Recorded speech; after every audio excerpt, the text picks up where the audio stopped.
I woke up to the sound of hammering, not the gentle tap of someone hanging a picture frame, but the aggressive, rhythmic pounding of construction that has no business happening at 6 in the morning on a homestead 12 miles from the nearest paved road. I sat up in my sleeping bag, the November air biting at my face, and listened. The hammering came from outside, accompanied by voices I recognized immediately. My brothers, Jake and Connor, laughing about something. I pulled on my boots and winter coat, still half asleep, and stepped out onto the porch. What I saw made me stop cold. They had brought materials. Lots of materials. Stacked near the tree line were dozens of cattle panels, those heavy-gauge wire grid sections ranchers use for fencing, along with lumber, tarps, rolls of heavy plastic sheeting, and what looked like enough hardware to build a barn. Jake was up on a ladder, securing something to the ridgeline of my cabin, while Connor worked below, wrestling a cattle panel into an upright position. "What are you doing?" I called out, my breath forming clouds in the freezing air. Jake looked down, grinned, and wiped his forehead with his sleeve. "Making improvements." "Improvements?" Connor straightened up, his face red from exertion. "You said you were worried about the winter. We're helping." I walked closer, stepping through the frost-stiffened grass. The forecast had been brutal. A polar vortex was coming. Temperatures expected to drop to 20 below zero with sustained winds that would push the wind chill down to 50 or 60 below. I had spent the last week splitting firewood until my hands were raw, insulating every crack in the cabin walls with whatever I could find, banking the foundation with straw bales, and trying to convince myself I had enough supplies to make it through. The cabin was solid, built by hand 2 summers ago, but it was small, single-walled in places, and already the October nights had revealed how much heat leaked out through the roof and walls.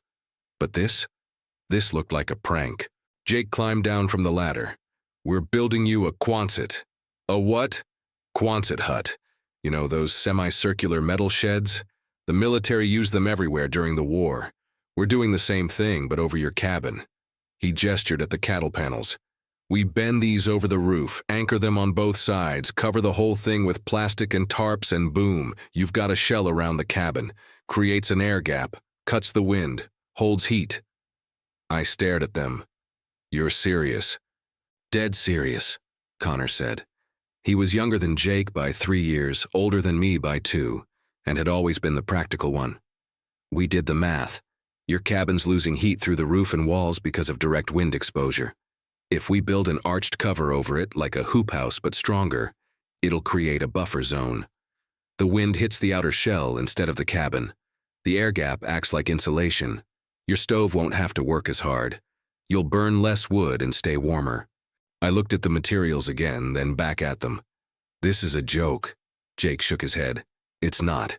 We've been planning this for 2 weeks. Called in some favors, borrowed a truck, drove 4 hours to get the panels." He crossed his arms. "You kept saying you were worried about the cold. We figured instead of just dropping off more firewood, we'd actually solve the problem." I didn't know what to say. On one hand, it sounded insane. On the other, they had clearly put thought into it. The cattle panels were heavy-duty, the kind that wouldn't buckle under snow load. The plastic sheeting was thick, 6 mail at least, industrial grade. They had brought treated lumber for framing, metal brackets, lag bolts, stakes, and tension straps. "How long is this going to take?" I asked. 2 days, Connor said. "Maybe 3 if we run into problems, but we've got the design figured out." Jake drew it up. He pulled a folded piece of paper from his jacket pocket and handed it to me. I unfolded it. The sketch showed my cabin from the side with a series of arched panels extending up and over the roof, forming a semicircular tunnel that extended several feet beyond the cabin on all sides. At the ends, they had drawn plywood gables with access doors. Around the base, stakes and straps anchored the structure to the ground.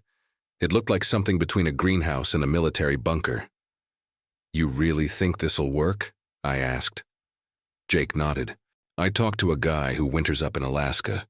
He's been using this method for years. Says it can make a 20 or 30 degree difference inside. Maybe more if you insulate the shell properly." He paused, Look, I know it seems weird, but we're not messing around. The storm's coming and you're out here alone. If your stove fails or you run out of wood, you're in real trouble. This gives you a safety margin." I looked at the cabin, then at the sky. Clouds were building to the northwest, low and gray. The temperature was already dropping. I had been alone out here since September, and the isolation was harder than I expected. Pride had kept me from asking for help, and now here they were, offering it whether I wanted it or not. "All right," I said finally, "let's do it." We started by measuring. The cabin was 20 feet long and 12 feet wide, with a peaked roof that rose about 9 feet at the ridgeline. Jake's plan called for the Quonset arch to extend at least 4 feet beyond the cabin walls on all sides, which meant we needed an overall footprint of roughly 28 by 20 feet. We marked the perimeter with stakes and string, making sure everything was square. The cattle panels were 10 feet tall and 16 feet long. To create the arch, we had to bend them over the cabin and secure the ends to wooden base plates we built from 2x8s. Connor and I worked on the base plates first, cutting lumber to length, drilling holes for the lag bolts and setting them in place along the marked perimeter. We used a level to make sure everything was aligned, then anchored each plate with 3-foot stakes driven deep into the ground. Jake, meanwhile, was on the roof, installing what he called the ridge beam extension. Essentially, he was building a wooden frame that ran along the peak of the cabin roof and extended several feet past the ends. This would serve as the attachment point for the top of each arched panel, ensuring the structure stayed centered and didn't shift in the wind. By midday, we were ready to start installing the panels. The first one was the hardest. We stood it upright on one side, with the bottom edge resting against the base plate, then slowly bent it over the cabin roof. It took all 3 of us pulling and pushing, guiding it into position while the metal groaned and flexed. Once the arc was in place, Jake climbed up to secure the peak to the ridge beam with U-bolts and metal straps, while Connor and I bolted the bottom ends to the base plates. It was slow, physical work. Each panel weighed about 60 pounds, and maneuvering them into position required coordination. The wind picked up as the afternoon wore on, making everything harder. By the time we had the first 3 panels installed, my shoulders were burning and my hands were numb despite the gloves. We stopped for a break. Connor had brought thermoses of coffee, and we sat on the porch, watching the clouds close in. The partial Quonset arch looked bizarre, like ribs on a skeleton curving up and over the cabin. I still wasn't convinced it would work, but I kept my doubts to myself. "How are we handling the ends?" I asked. Jake pointed to the stack of plywood. "We'll build gable walls. Cut them to match the curve, frame them with 2x4s, and install doors so you can get in and out. The front one will be your main entrance. The back one is for emergencies and ventilation." Ventilation? Yeah. You can't seal this thing up completely. You need airflow, especially with the stove running. Carbon monoxide, moisture, condensation. All of that's going to be a problem if we don't plan for it. He took a sip of coffee. "We'll install vents near the top of each gable, and you'll need to crack the door or a window when the stove's going full blast. It's a balance. Too much ventilation and you lose the heat benefit. Too little and you suffocate." I hadn't thought about that. "What about the stovepipe?" "We'll cut a clearance hole in the plastic and frame it with sheet metal. Make sure there's at least a foot of space around the pipe so nothing melts or catches fire." He looked at me. "This is all standard stuff. You just have to pay attention." We finished our coffee and went back to work. Over the next 2 days, we installed the remaining panels, spaced them evenly, and reinforced everything with cross-bracing made from scrap lumber. The arch took shape, enclosing the cabin in a semicircular shell that looked, against all odds, functional. We covered the frame with 2 layers of plastic sheeting, overlapping the seams and taping them with heavy-duty construction tape. Over that, we stretched tarps and secured them with bungee cords and ratchet straps, creating a skin that could withstand wind and shed snow. The gable walls were the final piece.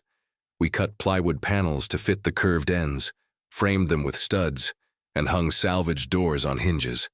The front door opened into the space between the cabin and the outer shell, a transitional zone Jake called the vestibule. It was narrow, maybe 4 feet deep, but it would serve as a buffer, a place to shake off snow before entering the cabin proper. By the evening of the third day, it was done. We stood back and looked at it. The structure was rough, held together with whatever materials we could scrounge, but it was solid. The wind that had been hammering the cabin all week now hit the outer shell and deflected over the top. Inside the vestibule, the air was noticeably calmer. Jake clapped me on the shoulder. "Try it out tonight. See what you think." They left before dark, promising to check back in a week. I stood in the vestibule after they drove away, listening to the wind. It howled outside, but in here it was muted, distant. I opened the cabin door and stepped inside. The space felt different, quieter. I lit the stove, adjusted the damper, and sat down to wait. The temperature outside dropped steadily. By midnight, it was 5 degrees. I checked the thermometer I kept just inside the cabin door. 42 degrees. That was 10 degrees warmer than it had been the previous night at the same outside temperature, and I hadn't even stoked the stove aggressively. I added more wood, banked the coals, and crawled into my sleeping bag. When I woke up the next morning, the thermometer inside read 38 degrees. Outside, it was -8. I did the math. That was 46 degrees of difference. And the stove had barely gone through half a load of wood overnight. I stepped into the vestibule. The air was cold, but not biting. I could breathe without feeling like my lungs were freezing. I opened the outer door and looked at the landscape. Everything was white. Snow had fallen during the night, and the wind had sculpted it into drifts that covered the ground in smooth, deceptive waves. I closed the door, went back inside, and restarted the stove. The fire caught quickly, and within an hour, the cabin was warm enough that I could take off my coat. I sat at the small table I had built, drinking coffee, and thought about the Quonset shell. It was working. Not just a little, it was working dramatically. The brothers had been right. Over the next week, I learned the rhythms of living inside the double shell structure. The vestibule became a staging area. I kept firewood there, stacked along the walls so I didn't have to go outside every time I needed to feed the stove. I hung coats and gloves on hooks near the inner door. The space stayed cold, but not as cold as the outside, and it dried things faster than leaving them in the cabin, where moisture accumulated. The temperature difference remained consistent. On nights when the outside temperature dropped into the teens or single digits, the cabin stayed in the 40s or 50s with minimal stove effort. On the coldest night that first week, when the outside temperature hit -15 with a wind chill near -40, the cabin stayed at 52 degrees. I measured it twice to be sure, checking both the thermometer by the door and a second one I placed near the sleeping loft. 52 degrees inside, -15 outside, a difference of 67 degrees. Close enough to the 60-degree claim Jake had made, and more than enough to keep me safe. But it wasn't perfect. Problems emerged quickly. The first issue was condensation. The plastic shell trapped moisture. Every time I cooked, every time I breathed, every time the stove burned, water vapor accumulated in the cabin air. Without ventilation, it condensed on the walls, the windows, and the ceiling, dripping down in cold streams that pooled on the floor and soaked anything left near the walls. I woke up one morning to find my spare boots covered in frost, the leather stiff and crackling. I remembered Jake's warning about ventilation and started experimenting. I cracked the vestibule door slightly during the day, allowing a controlled flow of fresh air. At night, when the stove was running hard, I opened a window on the leeward side of the cabin just an inch or two. It was enough to exhaust the moist air without losing too much heat. I also installed a small vent in the plastic near the stovepipe, cutting a 6-inch hole and covering it with wire mesh to keep animals out. The condensation improved, but it didn't disappear entirely. I learned to wipe down the walls every morning with a rag, wringing out the moisture, and hanging the rag near the stove to dry. It became part of the routine, like splitting wood and checking the damper. The second issue was snow accumulation. The Quonset shell shed snow better than I expected. The curved shape encouraged it to slide off, but drifts built up around the base, particularly near the doors. After a heavy snowfall, I had to dig out the vestibule entrance, shoveling a path through 2 or 3 feet of compacted snow. It was exhausting work, and I quickly learned to do it in stages, clearing a little each day rather than waiting for the drifts to become impassable.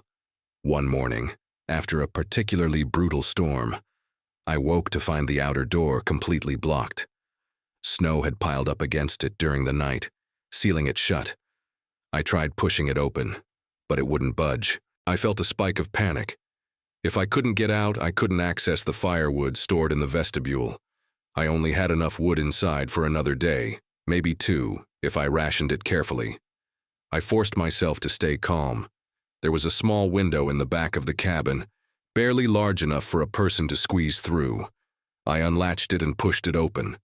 Cold air poured in, along with a cascade of snow that had drifted against the outer shell.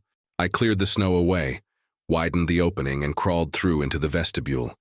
The space was dark and frigid, lit only by the faint glow of daylight filtering through the plastic. I made my way to the outer door, braced myself against the frame, and kicked it open from the inside. Snow tumbled in, but the door swung free. I spent the next 2 hours digging a path to the woodpile and reinforcing the area around the door with boards to act as a windbreak. By the time I finished, my arms were shaking from exhaustion, and my breath came in ragged gasps. I went back inside, fed the stove, and collapsed onto my cot. That night, lying in the dark, I thought about how close I had come to being trapped. If the Quonset shell hadn't been there, if I had been living in the cabin alone without the vestibule, I would have been snowed in with no buffer zone, no extra space to maneuver. The structure had saved me, not because it was perfect, but because it gave me options. The third issue was carbon monoxide. Jake had warned me about it, but I didn't fully understand the danger until I experienced it firsthand. One evening, about 2 weeks into living with the Quonset shell, I was cooking dinner on the stove. I had closed both the vestibule door and the cabin door to conserve heat, and the stove was burning hot, the firebox glowing orange through the grate. The cabin warmed quickly, climbing into the 60s, and I felt good. Warm, comfortable, too comfortable. I started feeling drowsy, my thoughts slowing down. My head felt heavy and my vision blurred at the edges. I leaned back against the wall, intending to rest for just a moment, and then a part of my brain screamed at me to move. I forced myself to stand, stumbled to the door, and threw it open. Cold air flooded in, and I gulped it down, my lungs burning. I staggered into the vestibule and opened the outer door, standing in the freezing wind until my head cleared. Carbon monoxide. I had let the stove burn too hot in a sealed space, and the gas had built up. I had been minutes away from passing out, and if that had happened, I wouldn't have woken up. After that, I was paranoid about ventilation. I installed a battery-powered carbon monoxide detector near the sleeping loft and checked it every day. I made a rule. If the stove was burning, a vent had to be open. I didn't care how cold it was outside. I cracked the vestibule door or a window, even if it meant losing a little heat. The trade-off was worth it. I also started checking the stovepipe regularly. Creosote built up fast in cold weather, and if it ignited, it could cause a chimney fire. Every 3 days, I climbed up to the roof, brushed out the pipe, and inspected the seams for leaks. It was tedious, miserable work in sub-zero temperatures, but it kept me alive. The days fell into a rhythm. I woke at dawn, restarted the stove, and made coffee. I spent the mornings doing maintenance, splitting wood, shoveling snow, wiping down the walls, checking the stovepipe, inspecting the Quonset shell for damage. In the afternoons, I worked on projects, mending clothes, repairing tools, organizing supplies. In the evenings, I cooked dinner, read by lamplight, and fed the stove before bed. The isolation wore on me. There were days when I didn't speak a single word out loud, when the only sounds were the wind, the crackle of the fire, and the creak of the cabin walls. I started talking to myself just to hear a human voice. I narrated my actions, described what I was doing, asked myself questions, and answered them. It felt ridiculous, but it helped. The Quonset shell became a companion of sorts. I found myself patting the walls when I passed through the vestibule, thanking it for keeping the wind out. I checked the tarps and straps obsessively, tightening anything that had loosened, reinforcing weak points with extra bungee cords. The structure wasn't just a tool. It was the difference between surviving and suffering. 3 weeks in, the polar vortex arrived. The temperature dropped to 23 below zero overnight, and the wind howled at sustained speeds of 40 miles per hour, with gusts over 60. The wind chill bottomed out somewhere past -60. I had never experienced cold like that. It was alien, hostile, a force that wanted to kill anything exposed to it. I stayed inside, feeding the stove every 2 hours, keeping the fire hot. The cabin temperature held steady at 48 degrees. Outside, the plastic shell snapped and popped in the wind, but it held. The tarps flapped violently, but the straps kept them in place. I checked the carbon monoxide detector every hour and kept a window cracked despite the cold. The fresh air stung my face, but I didn't close it. On the second night of the vortex, something went wrong. I was half asleep when I heard a loud crack, followed by a metallic scraping sound. I bolted upright, grabbed my flashlight, and opened the cabin door. The vestibule was darker than usual, and when I shone the light around, I saw why. One of the cattle panels had come loose. The top end had torn free from the ridge beam, and the panel was bent at an awkward angle, flapping in the wind. Cold air poured through the gap, flooding the vestibule. I pulled on my coat, gloves, and hat and stepped outside. The wind hit me like a physical blow, and I staggered, nearly losing my footing. I made my way around to the side of the cabin, shining the flashlight up at the damaged panel. The U-bolt had sheared off, probably from metal fatigue combined with the relentless wind pressure. The panel was still attached at the base, but the top end was loose, slamming against the ridge beam with every gust. I needed to fix it, but I couldn't do it alone. The panel was too high, and the wind was too strong. I would need a ladder, tools, and at least one other person to hold things steady. I didn't have any of that. I went back inside and assessed the situation. The gap wasn't catastrophic yet, but if the panel tore loose completely, it would create a larger opening that would let wind and snow into the vestibule. That would undermine the entire structure's effectiveness. I had to stabilize it somehow. I grabbed a coil of paracord from my supplies, tied one end to the base of the loose panel, and threw the other end over the ridge beam. It took 4 tries in the wind before I managed to hook it. I pulled the cord tight, creating a makeshift tension line that held the panel in place, then secured the other end to a stake in the ground. It wasn't a permanent fix, but it stopped the flapping. I went back inside, shivering violently. My hands were numb despite the gloves, and my face felt raw. I fed the stove and huddled next to it, waiting for the warmth to seep back into my body. The next morning, the wind had died down enough for me to attempt a proper repair. I climbed onto the roof with my tools, moving carefully across the icy shingles. The U-bolt had indeed sheared off, and the hole in the ridge beam had elongated from the stress. I drilled a new hole a few inches away, installed a larger bolt with a reinforcing plate on the underside, and secured the panel. I added a second strap for redundancy, looping it around the panel and the ridge beam and cinching it tight with a ratchet. By the time I finished, I was exhausted. I climbed down, checked the other panels to make sure they weren't showing signs of stress, and tightened every strap and bolt I could find. The structure felt more solid afterward, and I went back inside with a sense of relief. That night, the temperature inside the cabin reached 54 degrees. Outside, it was still -21. A difference of 75 degrees. The Quonset shell, even with the temporary damage, was keeping me alive. Jake and Connor returned a week later, driving up in the middle of a snowstorm. I heard the truck engine and stepped out into the vestibule to meet them. They came through the outer door covered in snow, grinning like idiots. "How's it holding up?" Jake asked, stomping his boots. "Better than I expected," I admitted. "Had a panel come loose during the vortex, but I fixed it." He frowned. "Show me." We went outside and I pointed out the repair. He inspected it, tested the tension, and nodded. "Good work. You did it right." He looked at the rest of the structure. "Everything else looks solid. No major tears, no sagging. You've been taking care of it." Connor stepped into the vestibule and looked around. "It's working, isn't it?"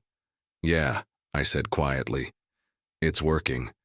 I wouldn't have made it through the vortex without this." We went inside and I made coffee. They sat at the table and I told them about the condensation, The ventilation challenges, the carbon monoxide scare, the snow blockage, the broken panel. I didn't sugarcoat it. The Quonset shell had saved my life, but it had also required constant attention and adjustment. Jake listened, nodding occasionally. When I finished, he said, "That's how it is with anything out here. Nothing's perfect. You just have to adapt." "I know," I said. "I'm not complaining, I'm grateful." He looked at me, surprised. "You are?" "Yeah." I gestured around the cabin. I was stubborn. I didn't want help. I wanted to prove I could do this on my own. And I probably could have, but it would have been brutal. You two showed up and built something I didn't even know I needed. It's kept me warm, kept me safe, and taught me a lot about humility. I paused. "So yeah, thank you." Connor grinned. "You're welcome." Jake stood and clapped me on the shoulder. "We've got to head back before the roads get worse, but we'll check in again next month. You need anything, you call." They left, and I stood in the vestibule watching their truck disappear into the snow. I felt something I hadn't felt in a long time: gratitude. Not just for the structure, but for the reminder that I didn't have to do everything alone. The winter continued. The days grew shorter, the nights colder. The Quonset shell became part of the landscape, a fixture I stopped noticing except when I had to repair or adjust it.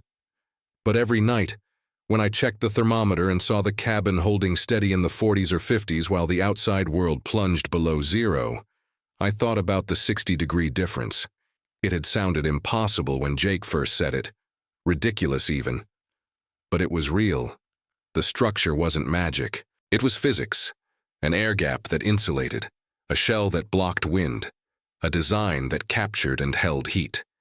It was materials and labor and planning, all applied in a way that made survival not just possible, but manageable. By the time spring arrived and the snow began to melt, I had made it through.